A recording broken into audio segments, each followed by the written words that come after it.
Well, thanks so much. It really is a privilege and honor to be here. I am going to speak at first about two issues. I feel I can't be up here without addressing concussion to a degree. Everyone expects to hear that when you talk about the NCAA, and I'm also going to talk about mental health to a degree, and those are just going to be two little snippets of factual information, just to let you know how things are moving at the NCAA level. Then I want to show two videos and take a step back and be philosophical and ask some questions. And they were really the questions I asked myself before taking this job. I mean, why would I want to be Chief Medical Officer, a new position at the NCAA? And to me, the answer to that was profoundly philosophical and existential, and I hope to share that with you.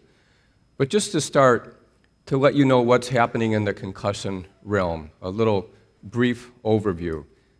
2 weeks ago, we meaning the NCAA, in cooperation with the Department of Defense, the largest prospective clinical longitudinal study of concussion ever conducted. Because we don't know the natural history of concussion. We talk about it as if we know, but a large clinical study has never been done. And just to let you know what's going to happen within 3 years, we will have studied 40,000 student athletes.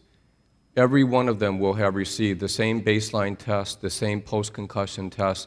It will go on for 6 months, and then it'll be repeated every year. And we're not just talking about men's football. We're talking about women's tennis. We're talking about swimming.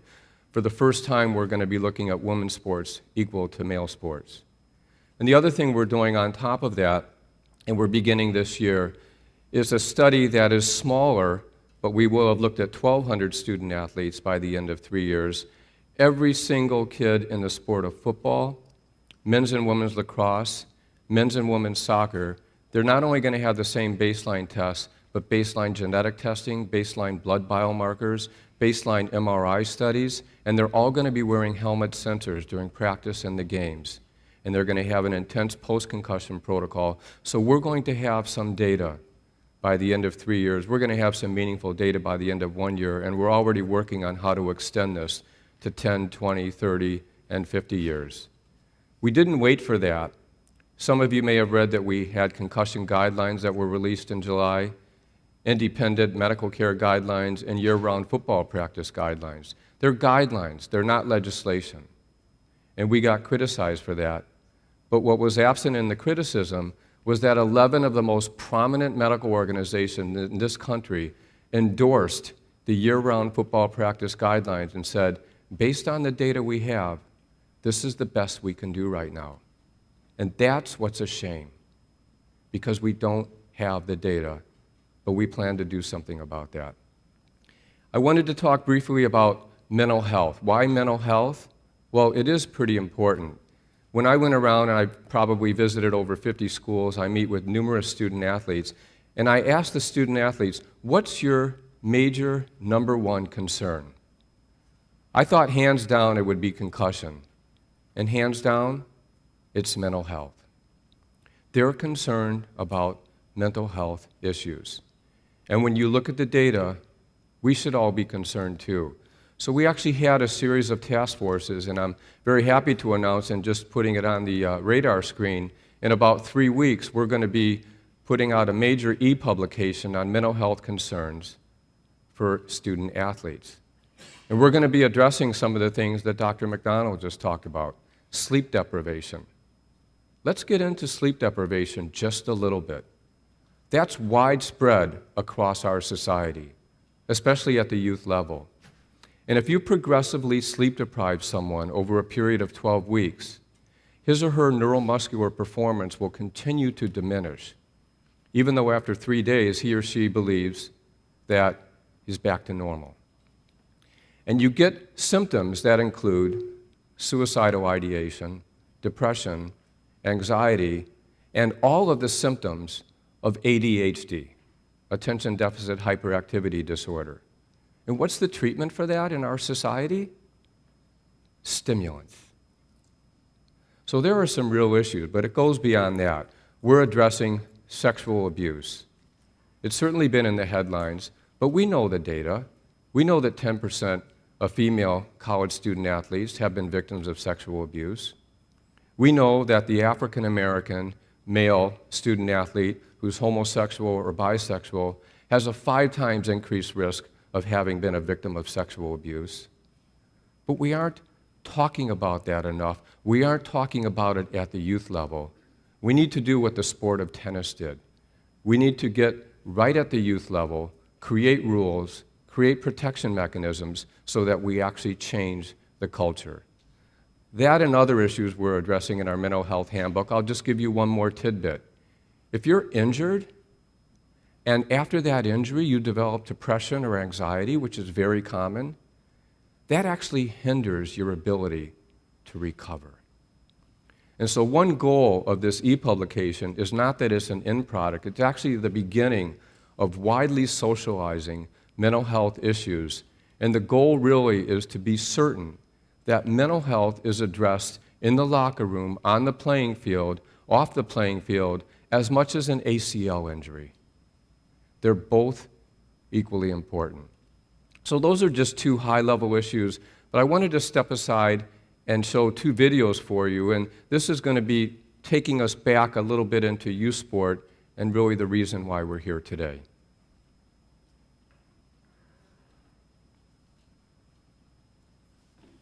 This is called Span Stomp. It's by this famous piano player named Otis Spann. I don't know if you know who that is, but this is sort of a different version, and it goes like 10 times faster than this.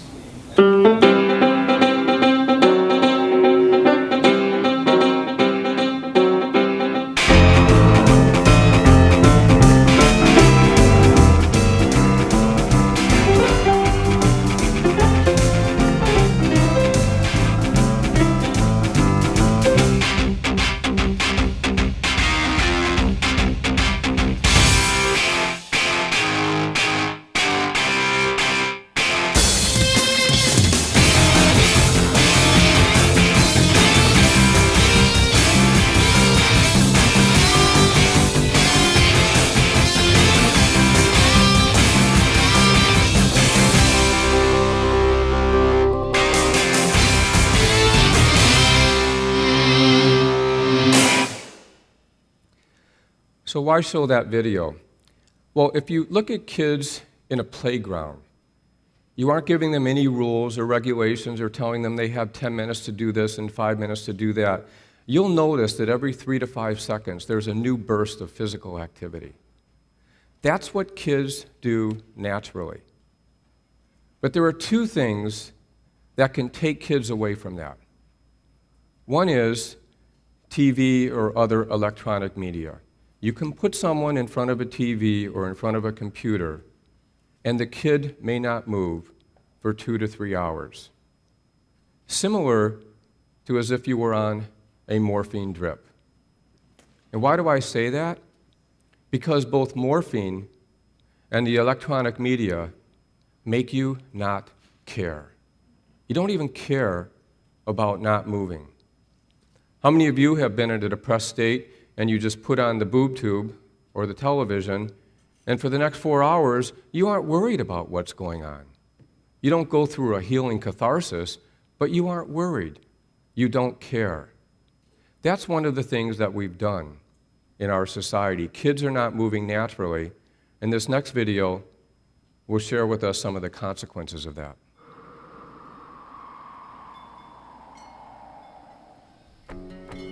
I probably would make a time machine. I would make medicine for the sick. I'd probably invent something new.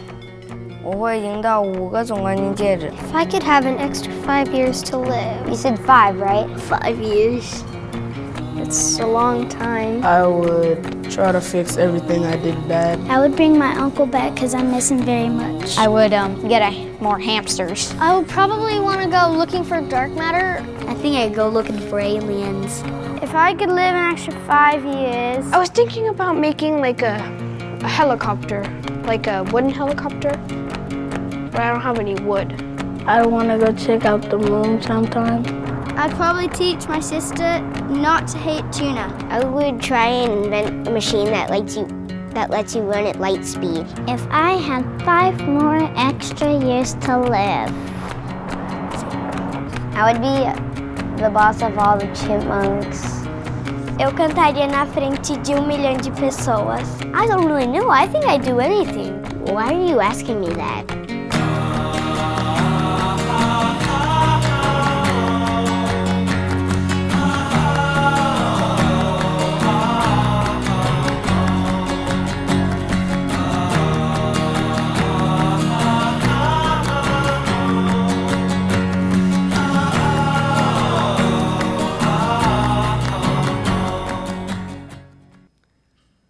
Well, I don't know about you, but I've seen that video a few hundred times, but I get choked up every time I see it.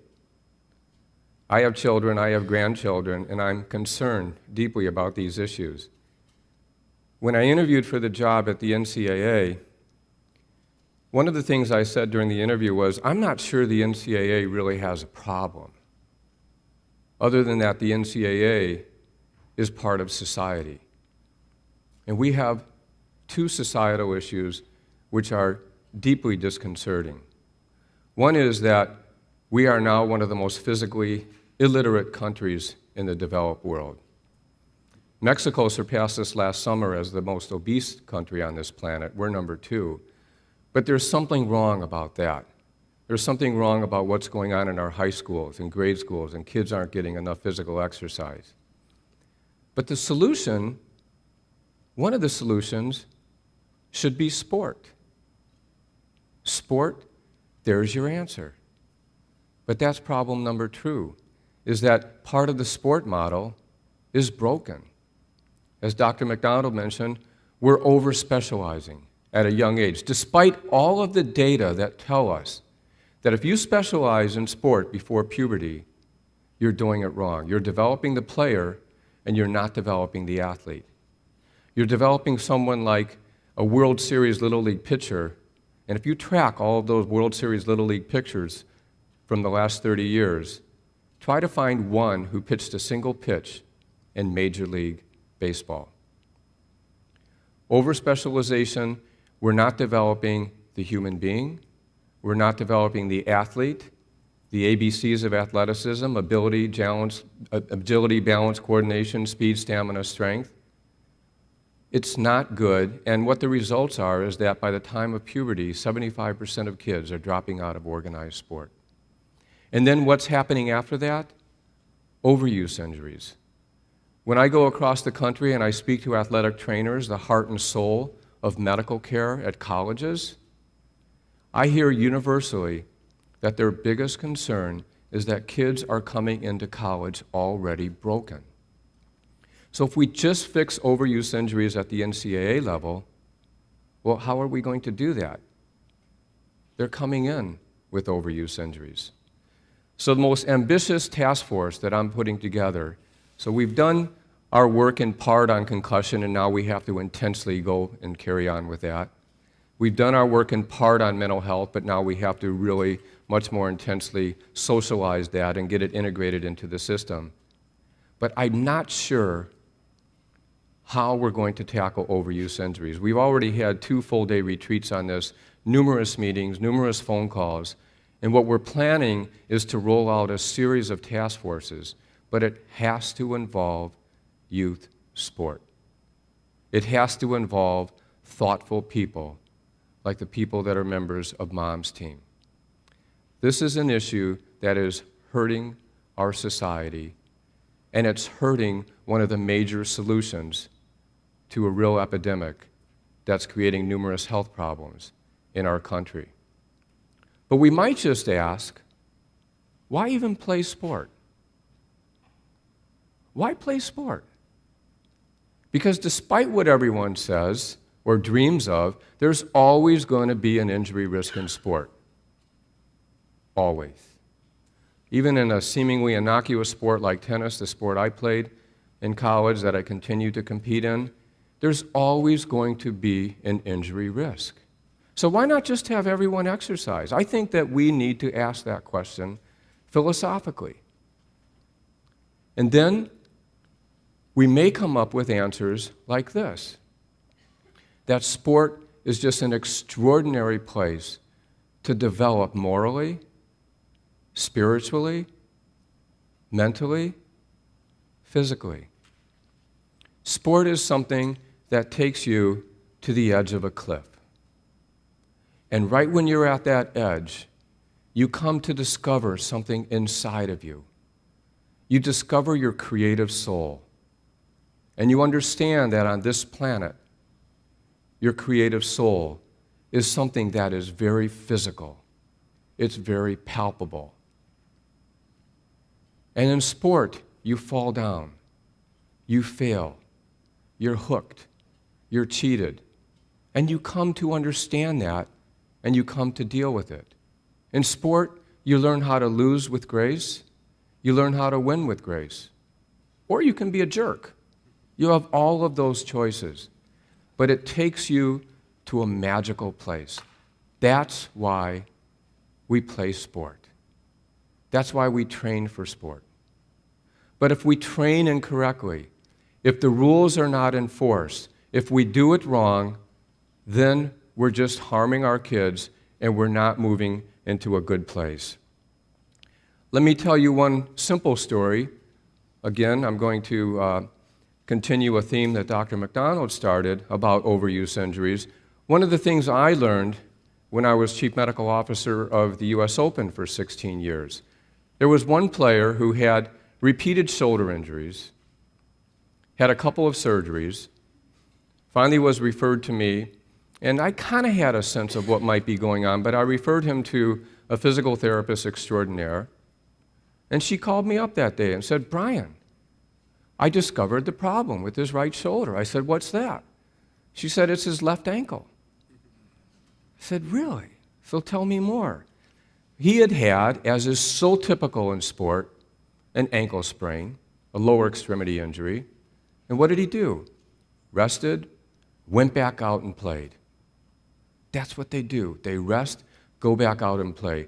Injury is something that we can take as a friend, because injury invites us to take a step back and say, how have I overtrained? Or, how am I not in neuromuscular balance? Or, how am I pushing myself beyond what my body can tolerate? We know in tennis, we know in volleyball, we know in baseball that 50% of your overhead force comes from your legs. 25% comes from your torso. The last 15 to 25% come from your arm. So what happened with this player who had the chronic left ankle sprain was a right-handed server. And so what do you have to do when you're serving in tennis? This is the push-off right there. He had no push-off. So everything was generated from his right arm. He developed a condition called scapular dyskinesia. It could not be rehabilitated till we fixed the leg. Overuse injuries. We need to take a step back, and we need to understand that at the core is prevention. At the core is a solid understanding that we are bringing someone into a magical place, into an extraordinarily physical place, but if your body and soul are not ready for that, that's when you get injured. So it comes back to that question, why play sport? Because it really is one of the most soulful and socially gratifying experiences on this planet. I truly believe that. But if we aren't going to be well prepared for that, we're going to have consequences that are going to take people away from sport and away from exercise. So I'm about to embark on one of the most ambitious projects, I think the most ambitious project to date of what we're confronting at the NCAA level. But really, it gets back to that initial interview. It's not about the NCAA. It's about society. And what it really is about, it's about our children ensuring that they're safe, that they're making smart decisions, but that we're all there together with them. Because if we are, we can make a radical change in our culture, a change that's going to benefit everyone. And we're going to be saying that the United States can be proud of what they're doing with their children. Well, thank you for your attention.